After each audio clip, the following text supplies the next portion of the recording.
Capage TV. Capage TV. Jeune leader, est-ce que vous kanga aigle na cage? Tu vas boma aigle na lance? Bon. Pourquoi pas? Au télémino na coin, aux alines locoté. Obina moi mon kipo, il ne sait pas la quête ouais. Na pete kakabo, yo pe va pesa yo. Yo nani. Merci, bye bye. Bah ils m'ont en 2018. Ezalaka Inosbi a lancé challenge mob ya ba vidéo. Oui. A tsara $1000. Pour motivation là, ezalaka tiers. Ezalaka une fois na fête ya grande sœur na ngai. Ne ba bengisa ba artiste belé ba dauphin bula matadi bayaka. Amonanga na fête wana nde a concentré nga tel livre a singa petit beaucoup quand là innocent. Elle va publier qui vidéo ba image ya Rebo et ça là qui on déni. Chez Mam, pour une tenue tendance de saison qui donnera le ton à votre habillement, vous cherchez des costumes, chemises, pantalons, chaussures, des baskets, robes, sacs et autres accessoires de qualité, pas cher pour toute la famille. Découvrez notre collection.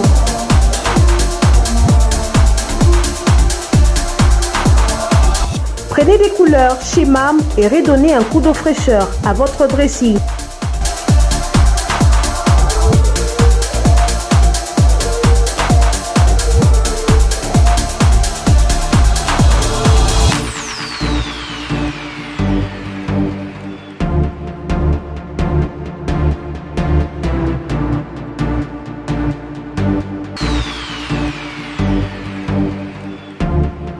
Réenchanter les fêtes avec des idées lumineuses à offrir en cadeau.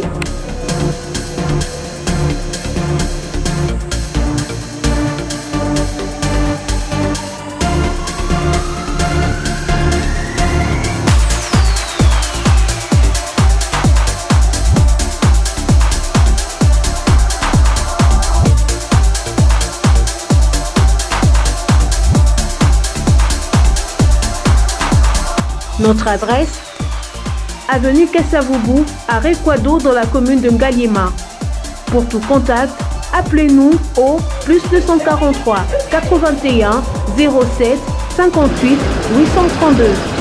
+243 99 99 25 124.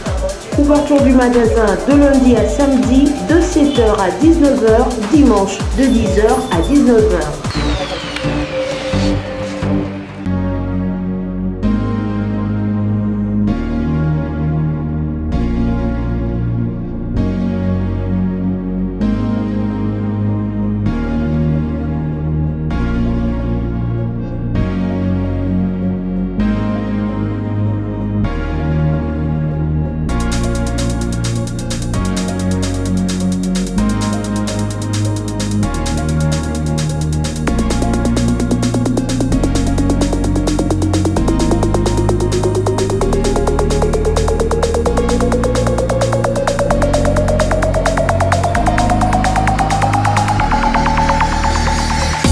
Capage Télévision, merci à tous nos abonnés, merci à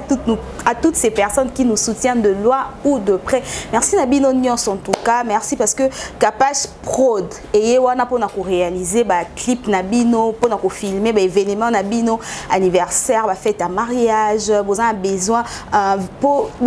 de visibilité à biloko Nabino, pour rendre biloko Nabino plus visible en tout cas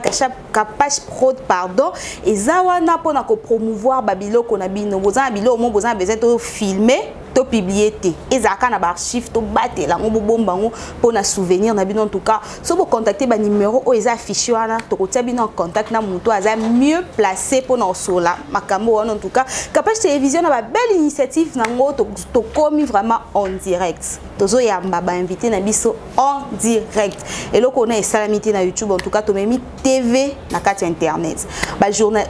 joueurs internationaux nyonso toza na pona bino bato boza ba mboka nyonso partout dans le monde nyonso bwana ba kati bwana ba Liban en tout cas so bo contacter biso oza besoin boleka na Kapach télévision boko komika juste na commentaire wana so pe bwana besoin to yambela bino joueur moko boy ou soit musicien mutu moko boy aza na poto aza soki wapi yango wana boza besoin to yamba botikika na commentaire wana to kosala effort to koluka bino invité wana et puis to kosepesa bino parce que oh nyonso tozo sala ezana oka pona bino. Je suis Martinez Tondo à la présentation. Merci na bino nyonso ba jogo nyonso so na tangi ba jogo il faut na tanga mo ba kombo pour ça la bien. Merci à Jimmy Ponge Mata depuis Simba ya Kolwezi et puis bonne chance à mon équipe chérie LSV Club en tout cas au bazo betalelo contre pe Simbango en tout cas bonne chance à bino. Bota ba nyonso en marche na bi que to gagner première place en tout cas to mériter yango. Je suis avec Chinoz na ebité eza kombo papa ba bota bino mo daso omoni elongo comprendre azanani batunso abe que jeune leader côté kuna to moni afro Congo donc abi sa image ya innocent makasi Chinoz poni ouais nazana bien. Oko se pose loba na ndeo loba pardon to tikana tsana innocent to kota na deuxième partie ya innocent to betana maso na yo qui tu es au sala nini na vie on s'est présenté na caméra na biso ya Kapach télévision. Bon nga naza salut d'abord à tous naza artiste humoriste Chinoz des sosie de Inosbi ngai à part ba vidéo na sala ya emo naza pe étudiant oui na Ista na pesi ba étudiant nyonso ya Istanbul te biska bazali naza pe étudiant à part ça je fais rien à part imiter innocent imiter jeune leader c'est tout. Maintenant to betana masono côté imo obanda quand et puis au sangiso na classe comment est-ce que to ça imo ko to za na Ista au moins te ke bala na te bon po biso ermso roza na ina ou roza na Beaux-Arts kuna ba artiste mais yo côté moi na Ista no réputation beba ndinga mabeti. Bon souvent mes parents kutu ba apprécier atende na sala mais na ba force na ngamo kaka nde na fanda na convaincre père ngana lingi boye ne aibsenga si c'est comme ça la carame na ebika ndeni na mélange ango des fois ba compliquer ngai mais vu que na pe artiste na choix te donc eloko na poni il faut na sala yango na sala mais ba imo na ngana bandango na 2018 ezalaka Inosbi a lancé challenge mob ya ba vidéo à tsara $1000 nde na vanda ba master ba ya wana ba insista ki non il faut na sala la vidéo na ne vraiment ko s'intéresser na ngote mais ba forçanga denga mo be na fanda jo musuna butu na bité ezape avantage pour na ngai nde to bulaka to sala vidéo mo boye vi ke nga pe na kokana e depuis kala ton na imwa muke bazwe bisanga na kola kaka na elonya na companate elonya betisi ko ezaka kaka oui ne to mekanga un peu ko sala mo vidéo wana et ça un peu plus de vie ba commentaire ba ope ezai première fois ba mona ngai ba okamwa kaka ba commentaire nepe premier tour to ratara deuxième tour so à lancer qui mais toujours qui na biso vu que batu ya nini ya Rwanda kuna bato ba Rwanda babeta plus de vie que les kangai nde bango bazwe chance wana ya ko gagner mais et décourager qui ngate et puis ça na suma kasi ya ko continuer toujours ça le blomo bien et puis ba ina na ba IDP et ya ki lisusu ba vidéo ngo zaki plus sur ni bando lobelani na kata vidéo ko imiter ba danse ba pas de danse na ye ko ça la musique na ye comment bon ezala ki pona promotion ya musique na ye a show challenge a show o a embelaki les boss a beda show na PCP mbote bisikaza a embelaki ne a lancer ki challenge nango ba dubatinda ba vidéo ba bina donc nga pe na préféré na bimisa film le roi Rebo na ngai nde to sala vidéo to bina ki pe na deuxième vidéo et c'est okile bu makasi nde bato ebele ba sepelaki bon Rebo dans oyo bimisa ki wana Rebo ya innocent vraiment oya bango ya solo to ebi relation na bango mususu donc yo Rebo na yo otsaki ka pour décorer clip ou soit tu poses na Rebo na ba vidéo na yo Rebo na yo ba surprise à anniversaire na yo comment oza vraiment ko landa innocent hein bon na landa jeune leader na nyoso soki asali boye nga pe na sali so asali boye nga pe na sali deux fois ba vidéo na ntango atala ngo do n'habité so aloba ndeni na mona souvent ba réaction na e na ba commentaire a oseka osa la blog ebele ka wana nde epes do elaxa ki non azo ko apprécier misalo nga na sala nde na continuer kaka nde batu pe ebele na omi pe na ba fano bazo ko apprécier ngai baozi la pena bimisa elo mo boye batala pe ba partager ka bon nde na continuer tilelo maintenant chinos wana eza kombo ba botela ou soit tie ndaza inosbi yo po ba parents ba pesa mususu baluki pe moi chinos wana bakisi mo elo mo boye suka bon chinos wana ezaka ba idéologie ya bana kin biso bana kin jo musu na fandi na bia Inos biye azara inosa balumi tellement ba idéologie biso ba artiste mo ba idéologie pezala asangisaka Inos wana na balumi yango esala Inos bi nga pe na fandi no bi nga tellement nga chimei na go sangisa pe elo mo bwana nde nazwa shi wana na kolango na Inos ne esala chinos depuis bato bele babinga na kombo ya chinos na internet partout nde babinga na kombo wana maintenant est-ce que artiste ici a contacté on a privé ou soit ça lobata qui na sepeli ne loko salio imitenga ou soit tata bonne chance bonne continuité aux on a chance sur soigner en privé te ka na ba commentaire bon Inos bi en privé boye ko fanda ninga na to fandi tozona ba occasion na zongo nte tokutana toujours na ba liemo o eza public na ba clip souvent na ba concert ba blo ebele mais occasion vraiment ya kufanda ngane boye kosola ba mambo ebele na zona nu occasion na te mais j'espère que un jour occasion na zo kango to fanda boye to solo la pona na osala pe biloko ya bien o bato ba osepela na makasi. Maintenant pourquoi ça motivation ya ko imiter innocent tozonga na moi sima motivation malgré bato ba lobokoka na oui eza pe na bato ebele bakoka pe na ba artiste lelo mais ba imita ba on te ba bima ba sozi na bango officiel te yo motivation na ondimo bima sozi officiel ya innocent bon motivation na ezalaka te ezalaka une fois na fête ya grande sœur na ngai nde babengisa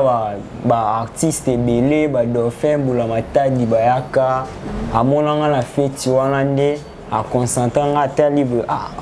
ayebisinga petit bokoka na innocent wana tozalaki na grande sœur na ngai azoseka wana ti mpe abengisa ngai na émission na ye nalekana plus de 3 fois une fois 2 fois troisième fois nde tokutana na Inos bi première rencontre donc atali muto bakokani na ye nde asepela makasi azali ko étonné nakutana pe na ba frère na ye tout wana nde tosala pe connaissance donc ba apprécier nga tellement makasi yo na bisko style afro congo style asuki epesa fungoli donc yo po fungola ata innocent kalingani ata soni yo po foni atelo quoi parce que ça ko imiter non bon ouais bien sûr il faut na lande na nyoso mais pour le moment j'ai fait un truc là donc yangonde ils ont permettre ngana fongola ngono nteme na bige bato ebele ba ozela nga pe na fongola suki mais na fongola botiki ngana otana sisa eloko na ngana sala wana so na sali yango comme ça na fongola nga mais na bige jeune leader azongisa ne stylo pour na stylo nde ya biso bana afro congo ota otambola na nzela mutamonyo sosia innocent abike o ça les distractions okoye biseni bon bato bomona eloko nga na sala eza distraction donc mitali bango nga nayebi eloni nazo sala et puis naza na ba ambition objectif mobwe nazo ngana éteindre donc il faut na koma bisika na ngana koma et tant que na komi non te na gotika pété mais so pe na komi na go continuer toujours et ça la ngana koma grand un jour balobela pe ngai pourquoi pas ne botanga kombo ya jeune leader inosbi un jour pe batanga pe kombo nga na ba vidéo imo mais soki nzambe asungi pe to concentrer pe ba mamsusu pe e ko simba nango elo tu ba ekola ka. Merci beaucoup Chinos. Na minute sko tozuna Chinos to tie mpanzi to solo neza na yambi Innocent Balum Inos bina plateau. Donc ba question nga na poser yo répondre wa yonde Innocent. Na minute to mona sosia Innocent to mona ndelo. Innocent Balum. Ba publier ki vidéo ba image ya Rebo et ça là qui on deni. Ah. Les peu ba publier ki ba image wana ngamona fanda ina pale na ba prince na ba shield na okamwa kaka moi so ngana lingaka trop pourquoi ba go salebo mais Rebo tant to fanda ki na pale aoloba ke jeune leader ngana go sala bongo te na ko décevoir yo te na pe na confiance ya Rebo ngana go ndimaka wa biloko mo ya batina tina te wana uswa pere boemo aobo yango ngana insister kaka jamais na go ndimango webike ba congolais ba ramitema mabe baoloba ke nga pe na Rwanda o ke nga na Rwanda te na ga ndeko na bango. Maintenant, jeune leader Innocent Balum, est-ce qu'il arrivera à faire ça Rebo conseil? Bon, vandi ma place mon corps, bozuna qui star na bino botia on pandi. Que au PC ma conseil par exemple côté habillement na parce que tout le monde qui paye dernièrement publié que Innocent aza leader na bino nyos o ko boya na ko finga o permettre que Rebo ataka babilo kwa bongo na ba réseaux sociaux o ata supprimer et ko arriver qu'à supprimer publication na mais ba capture de créer salama qui peut tamboli. Est-ce qu'on peut ça quel conseil? Bon, on a peut ça quel conseil étant que azana momi na ngai na peut ça ba conseil mais et logo asala ki wana eza ba sentiment na ngana ko kanga pe ba sentiment nete eza logo yo soki olingi osala eloko moko boye mobali na ao pekisa yo me yo oyo kapete omona te wana ekomi ba sentiment na yo mais so to fandi na na conseiller ka Rebo kosala boye te mais yepe ayo kaka alobanga te ao yoka. Mais des fois ao salela des fois pe ao salela te mais na lela e kaka fort. Ozoe te boko mobeta bo sakana boko mo kwa piscoeur. O encadrer za pemeni na yo ba idée ba motivation et tout. Bon ba idée des fois pe na pesa kae kutu kala te clip na ezoko bima kaka na moi oyo ekozala show clip na bo mona nga pe jeune leader na ndimaki nazala wana na clip na na pesa force bo mona wana bo sepela pe na présence na ngai mais na encadre kae déjà na encadre kae na goloba pe nyonso te o eza TV na encadre kae batu ba comprendre ka ke nga na encadre kae. Jeune leader, est-ce que bakoko kanga aigle na cage to bakoko boma aigle na lance? Bon, pourquoi pas? Aigle azala na c'est un jeune leader. Batu mususu bo interpréter ba mamsu na bandenge na bino nga na sala ki yango te pona batu mususu bo lobaki eza wana eza boy nga na bomi mutu te na kanyi mutu te nga na obeta ne musique na ngai na obeta musique na ngai ba oyo baomona ke non nasaleli mutu wana bango bao pe baomona ndeti nasaleli mutu te wana bango me nga na obeta miziki na ngai na obwakela mutu te nani te nga na obeta miziki o eloko ezoyela nga na mutu yango nde nalingaka nasala me bajaloux nde baokombatre nga fort bajaloux banani suka na musique to ndeni bon ka na musique bajaloux na nga baebele mais yo pe il faut kima ba question musu ya musu biso ba journaliste topozaka eza question nyonso il faut répondre ka mabete a musu yo pe par rapport à ba dire na yo ndezo sala que ba interpréter makambo na mabe te nga nazalaka dire te nga na luba bengi nga no jeune leader naza jeune donc nabengaka ba jeune tout bazalaka pene na ngai na o produire bango kutu artiste na nga Lizarbo na o produire ye na o pesa ye makambo o bima bomona nde o sala ba musique na ye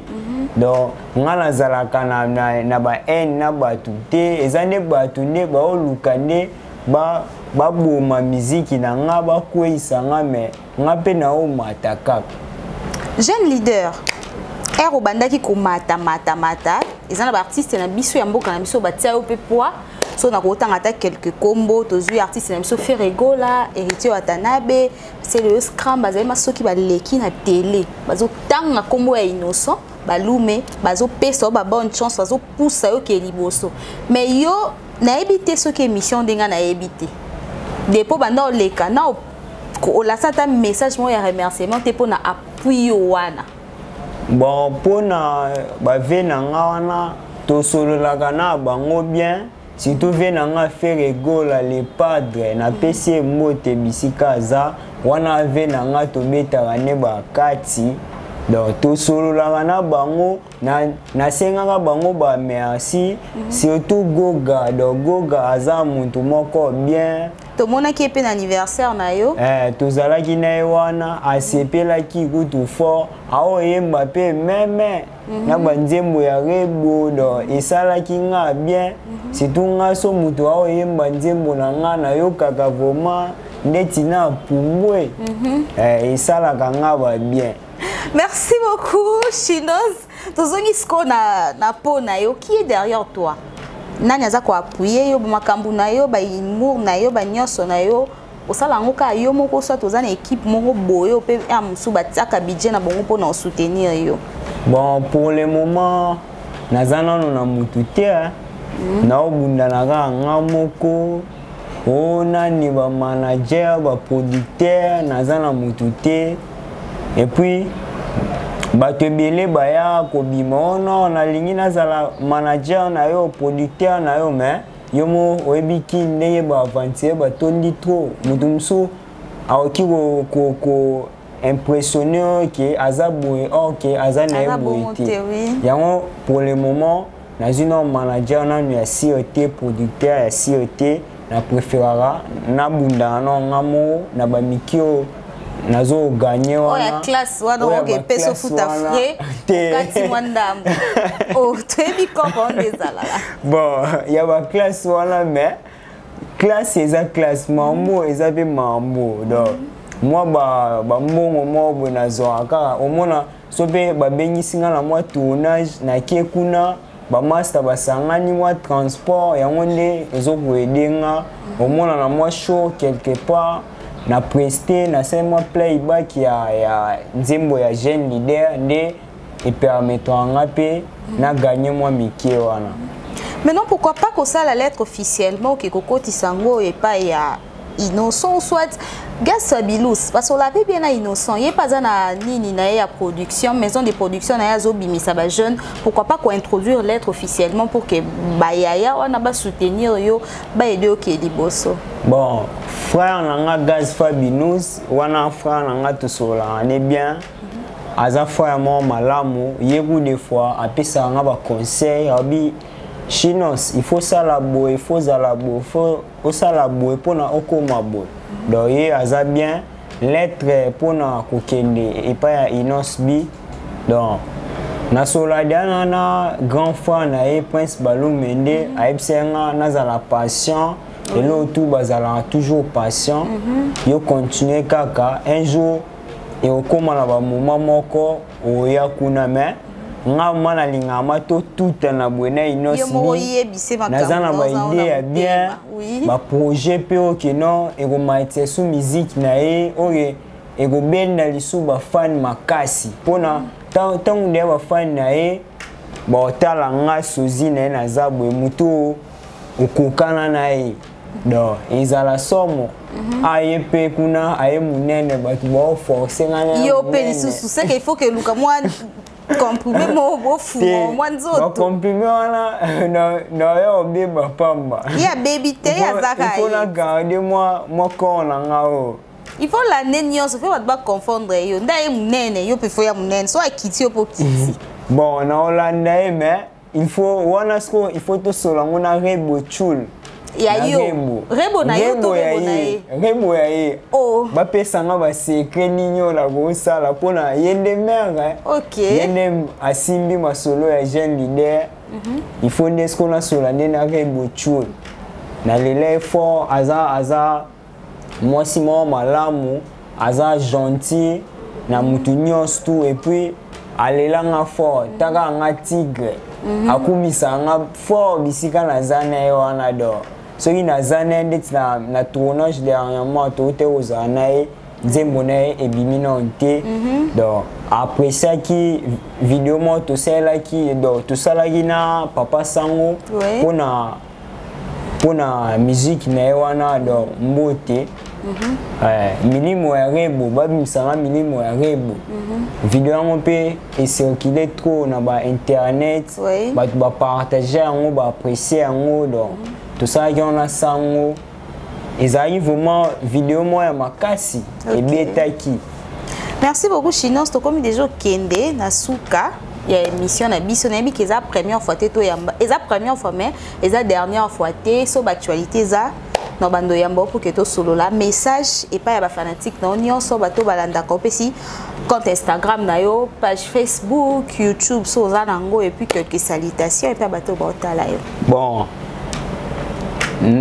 nazo ko adresser message na ba fan na nga po nga pe na o mala ba fan na ba fan bon ba fan na nga boza toujours patient nazo préparer bilo mo o soki botali bo sepela na makasi na jamais na ki goyesa bango jour eza elo moko naza ko bunda na nga moko mais eloga ya bien ezoya bon pona Instagram nanga nakoma Inosbi Sozi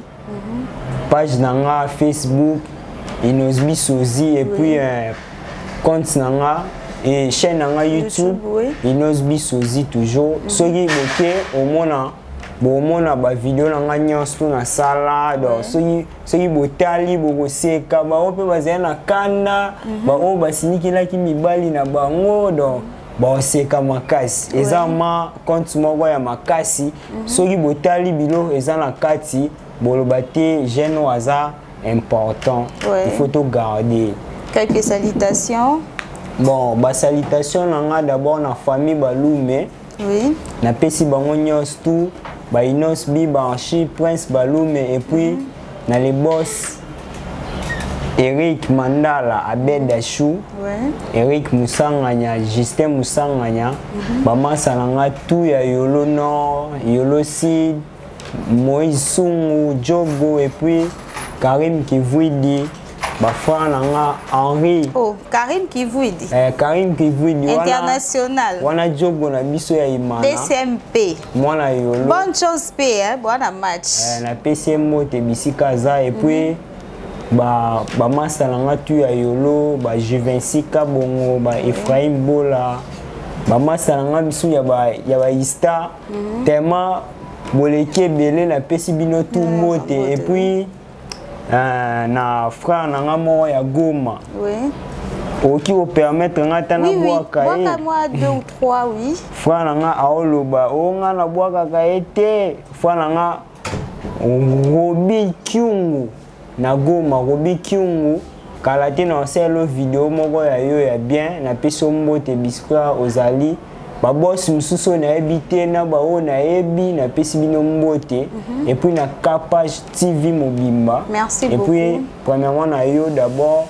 Martini mbote na yo. Merci beaucoup Chinos Mobimba mbote na bino. Et comme en tout cas merci, c'est déjà la fin. Merci na badjogo na nyonso badjogo bwana besoin boleka en direct na Capage télévision bokomelinga en privé soit bokomine na numéro ya maman Capage ezala wana donc wa ku badnyonso bana ata ba téléphone ba gag na miki ba bloka ba 30 secondes bazala nango numéro maman Capage ezala na so pe bokomelie message ekokoma so pe bokomelinga message ekokoma en tout cas merci na badjogo nyonso ya mokili international nyonso ba loko nyonso to linga bino tellement mingi bo aimer bo partager bo commenter bo s'abonner na Capage télévision to kutani très prochainement. Bye bye.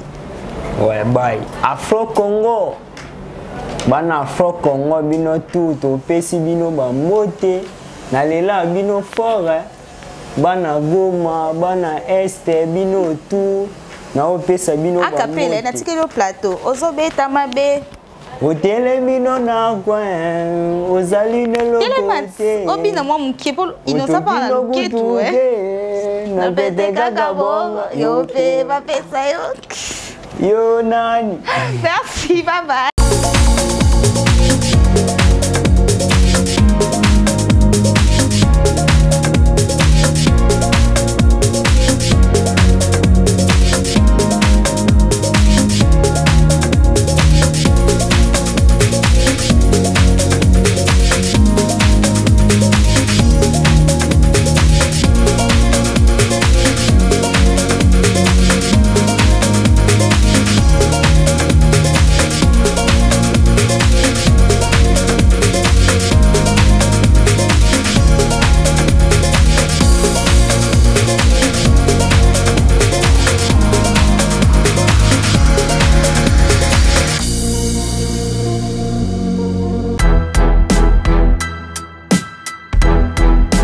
Oredeso Commercial Kinshasa.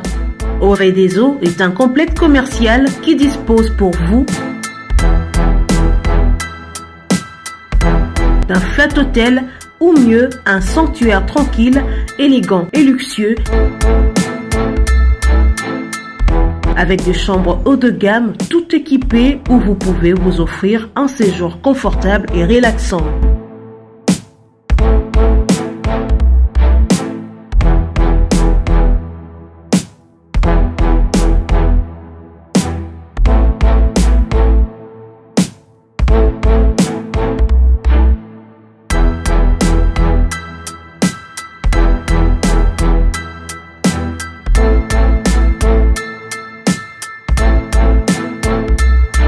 Notre restaurant vous propose une exquise cuisine qui fait le bonheur de gourmands. Vous cherchez un endroit pour vos réunions ou conférences? Oredeso dispose d'une mini-salle de réunion parfaitement équipée avec une capacité d'accueil qui répond à tous les besoins.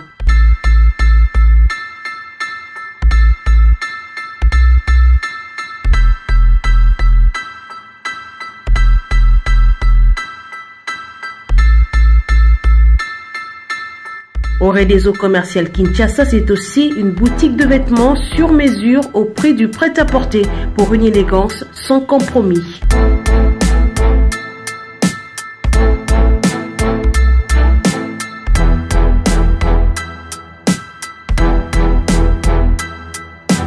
Et notre agence fret et transfert d'argent vous propose un service rapide et de qualité défiant toute concurrence.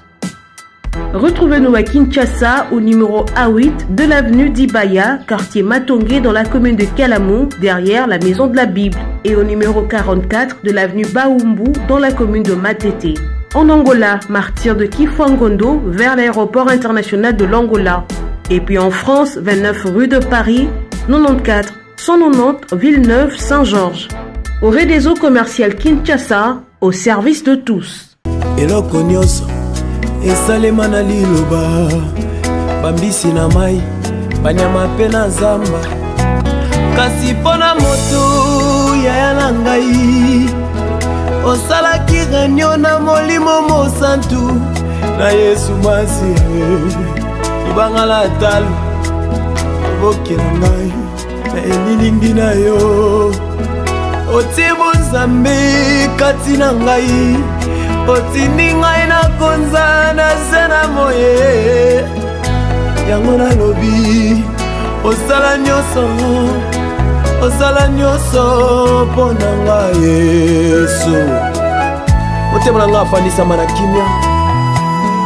eloko moko te ekolekela bomoi na ngai etanke naza na se na mokili oyo Yesu. Capage TV. Capage TV.